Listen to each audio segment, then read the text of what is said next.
প্রিয় শিক্ষার্থী বন্ধুরা, আজকে আমরা দেখব কিভাবে চট্টগ্রাম বিশ্ববিদ্যালয়ে ভর্তি পরীক্ষার আবেদন করতে হয় এবং পেমেন্ট করতে হয়। তো প্রথমত আমরা ক্রোম ব্রাউজারে চলে গিয়ে সিইউ অ্যাডমিশন পোর্টাল লিখে সার্চ করব। সার্চ করার পরে এরকম কয়েকটা লিঙ্ক শো করবে। তো প্রথমত আমরা login CU admission portal university of Chittagong, যেটা প্রথমেই দেখাচ্ছে, তার উপর আমরা ক্লিক করে দিব। ক্লিক করে দেওয়ার পর আমাদেরকে এরকম একটা পেজ শো করবে আমাদের সামনে। লিখা থাকবে রেজিস্টার, লগইন, গাইডলাইন এবং সাবমিট। জাস্ট আমরা রেজিস্টারে ক্লিক করে দেওয়ার পরে HSC board, HSC role, HSC পাশের ইয়ার, এসএসসি রোল, এসএসসি পাশের ইয়ার এবং এসএসসি বোর্ড, এই তথ্যগুলো দিয়ে আমরা এই ফর্মটি পূরণ করে দিব। পূরণ করার পর জাস্ট সাবমিটে ক্লিক করব।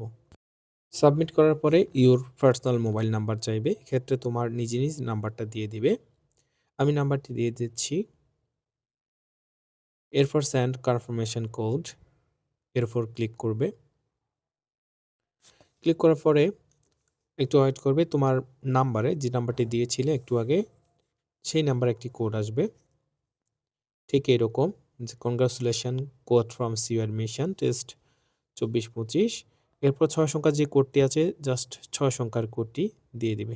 সবার ক্ষেত্রে কোডটি ভিন্ন ভিন্ন আসবে। আমি কোডটি দিয়ে দিলাম। এরপর ভেরিফাই করে ক্লিক করবে। ক্লিক করার পরে রেজিস্ট্রেশন সাকসেসফুল কমপ্লিট এরকমটি শো করবে এবং তোমাকে একটি মেসেজ পাঠাবে, যাতে ইউর ইউজার আইডি এবং পাসওয়ার্ডটা দিয়ে দেওয়া হবে।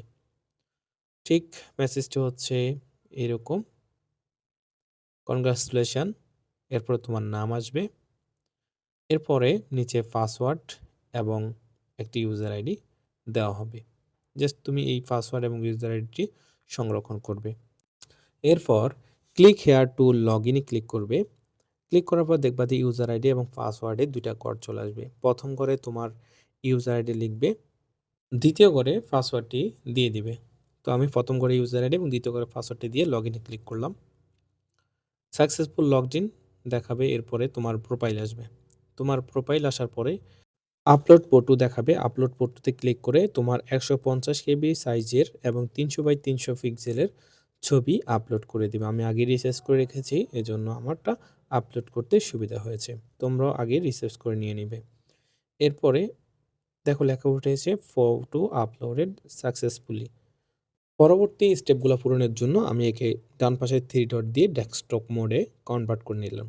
এখানে তোমার আপলোডকৃত ছবি, তোমার নাম, পিতামাতার নাম এবং মোবাইল নাম্বার আগে থেকেই পূরণ করা থাকবে। মোবাইল নাম্বারের পরবর্তী ঘরে লেখা থাকবে কোশ্চেন ল্যাঙ্গুয়েজ। সেখান থেকে তুমি বাংলা অথবা ইংরেজি সিলেক্ট করে নিবে। আমি বাংলা সিলেক্ট করলাম। এরপরে ডমিনেন্ট হ্যান্ডের ক্ষেত্রে রাইট হ্যান্ডেড অথবা লেফট হ্যান্ডেড সিলেক্ট করতে হবে। আমি রাইট হ্যান্ডেড, এই জন্য রাইট হ্যান্ডেড সিলেক্ট করলাম। এরপরে নিচে আসো, নিচে কোটা, কোটা ইফ অ্যাপ্লিকেবল, যদি তোমার কোনো কোটা থাকে এক্ষেত্রে কোটা সিলেক্ট করবে অথবা এটি স্কিপ করবে। এর নিচে এক্সাম সেন্টার, তোমার এক্সাম সেন্টার চয়েস করতে হবে। এক্সাম সেন্টার চয়েসের ক্ষেত্রে আমি প্রথম চয়েস ঢাকা, দ্বিতীয় চয়েস চট্টগ্রাম এবং তৃতীয় চয়েস রাজশাহী সিলেক্ট করে দিলাম।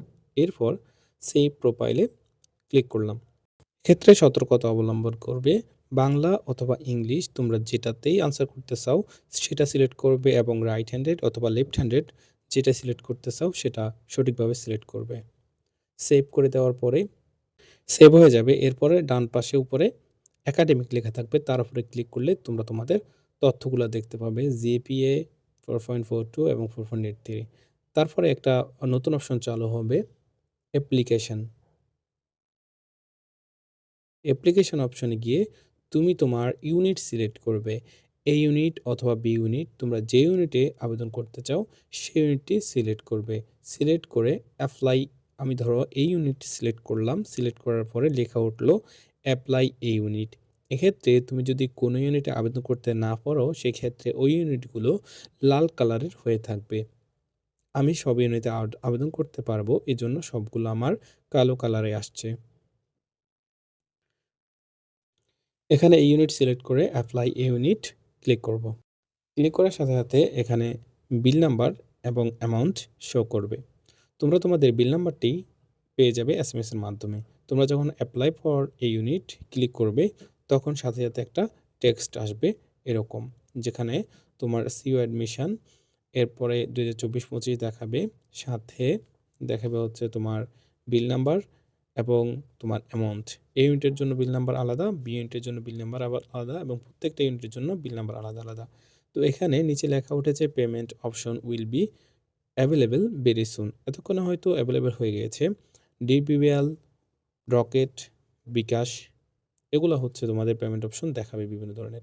ওইখানে গিয়ে জাস্ট পেমেন্ট করে দিবে। তোমার অ্যামাউন্ট অনুযায়ী পেমেন্ট করে তোমরা তোমাদের অ্যাপ্লিকেশনটি সফল করে নিবে। ধন্যবাদ সবাইকে সম্পূর্ণ ভিডিওটি দেখার জন্য। ভিডিওতে কোনো কিছু বুঝতে অসুবিধা হলে অবশ্যই কমেন্ট বক্সে জানাবে। আমি যথাযথ উত্তর দেওয়ার চেষ্টা করব।